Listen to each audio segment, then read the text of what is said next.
Iran व Israel या देशातील युद्धजन्य परिस्थितीमुळे संपूर्ण भारत देशात निर्माण झालेल्या इंधन व गॅस टंचाईमुळे मुंबईकर जनता त्रस्त झाली आहे। या संदर्भात केंद्र व राज्य सरकारच्या अकार्यक्षम भूमिकेमुळे निर्माण झालेल्या परिस्थितीचा शिकार करण्यासाठी मुंबई राष्ट्रवादी काँग्रेस पार्टी शरदचंद्र पवार पक्षाच्या वतीने मोर्चा काढण्यात आला।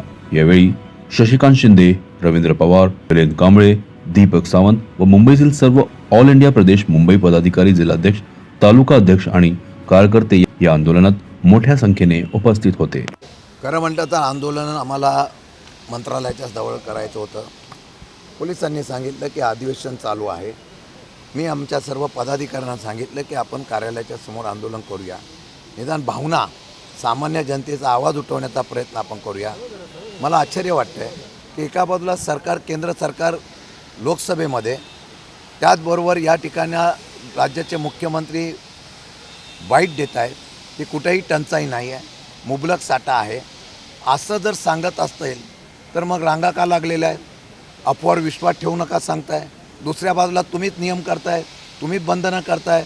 व्यावसायिक सिलेंडर किती वापरले पाहिजे, कुठाला प्राधान्य दिलं पाहिजे, या संदर्भातला खुलासा हा चिंतेची बाब आहे। म्हणून आमचं म्हणणं आहे की सत्य परिस्थिती लोकांच्या समोर आली पाहिजे। एक आठवडा हे युद्ध चालेल अशी अपेक्षा सरकारला होती। हे युद्ध आता वाढत चाललेलं आहे।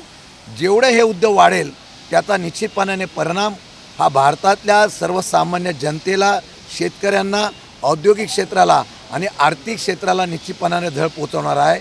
माझ्या माहितीप्रमाणे आता भारताने हस्तक्षेप करावा अशा प्रकारची एक महाशक्ती म्हणून आपण गौरवतो, अपेक्षा असताना अद्यापही हस्तक्षेप झाला नाही, हे दुर्दैवाची गोष्ट आहे। म्हणून या संदर्भामध्ये आम्ही आवाज उठवतोय।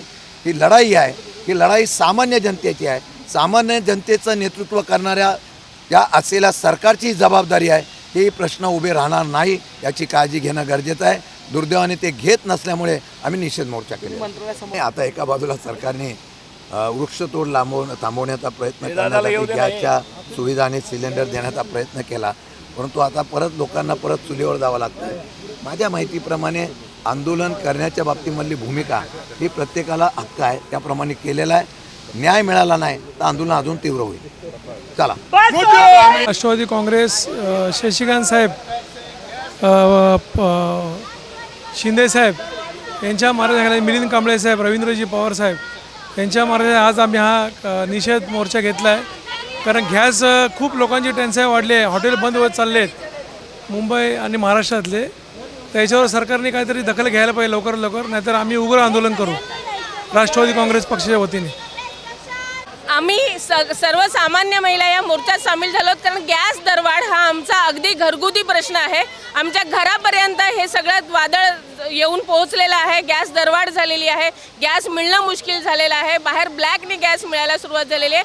आम्ही सामान्य महिलांनी काय करायचं आहे ह्याच्या पुढे? ह्या सरकार आमचा कधी विचार करणार आहे आणि आम्हाला कधी गॅस देऊन टाकणार आहे, कधी गॅसची दरवाढ कमी करणार आहे आणि आमच्या सर्वांना गॅस कधी आम्हाला मुबलक प्रमाणात मिळायला सुरुवात होणार आहे? ह्या एका प्रश्नासाठी आम्ही इथे जमलेलो आहोत। गॅस दरवाढीबरोबरच युद्धामुळे बाकी सगळ्या भाज्यांचे भाव वाढले, सगळ्याचे भाव वाढले, इंधनाचे भाव वाढले। आम्हाला आमचे घर चालवणं कसं होणार आहे? आम्हाला काही महागाई भत्ता वाढलेला नाही, आम्ही गरीब माणसांनी कसं जगायचं? हा एकच आमचा पुढचा प्रश्न आहे। युद्धाच्या अशा परिस्थितीत सरकारने अशी काही सोय केलेली आहे का की ज्या करून सामान्य आणि गरीब लोकांना गरजेच्या वस्तू फ्रीमध्ये मिळतील? कारण हे सरकार सगळं फ्रीच वाटतंय। मग त्यांनी सगळ्यांना भाज्या मिळतील, जीवनावश्यक गोष्टी स्वस्त दरात मुबलक प्रमाणात मिळतील, यातर्फे सरकारने काहीतरी सोय केलेली आहे का? हा एकच प्रश्न विचारण्यासाठी आज आम्ही आंदोलन घेतलेलं आहे। राष्ट्रवादी काँग्रेस पक्ष शरदचंद्र पवार मुंबईच्या वतीने आयोजित केलेला आहे। इंधन, गॅस व महागाईच्या विरुद्ध हा मोर्चा आहे। केंद्र सरकार, राज्य सरकार जे आश्वासन देत आहे गरीब जनतेला, ते आश्वासन खोटं आहे। त्याचा निषेध करण्यासाठी हा आम्ही मोर्चा काढलेला आहे आणि या मोर्चामध्ये सर्व मुंबईचे पदाधिकारी, कार्यकर्ते सहभागी झालेत। हा फक्त सुरुवात आहे। जर 2-4 दिवसामध्ये जर शासनाने आणि केंद्र सरकार, राज्य सरकारने जर हे सर्व परिस्थिती जर व्यवस्थित केली नाही तर याच्यापेक्षा अनेक मोर्चे, आंदोलन तीव्र होतील असं मी आपणास सांगतो।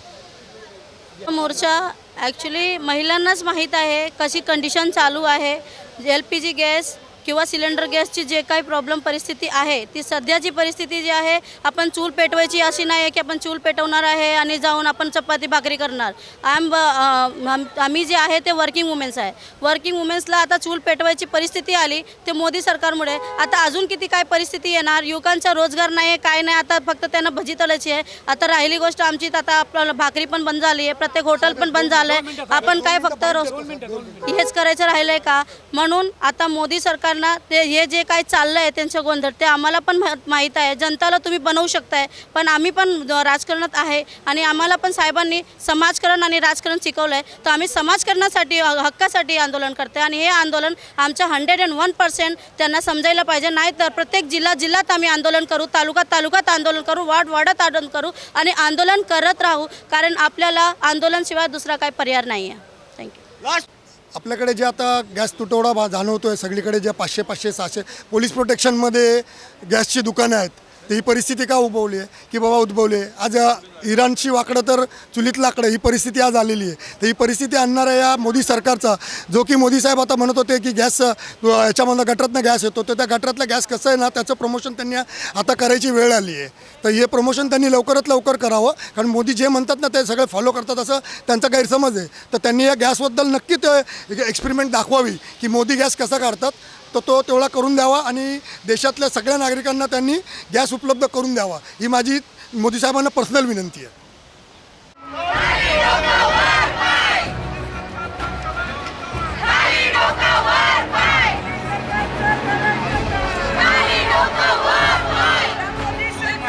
CEN न्यूज, देश प्रदेश की ताजा तरीन खबरों के लिए CEN न्यूज को सब्सक्राइब करें और रहें पल पल की खबर से हर पल बाखबर.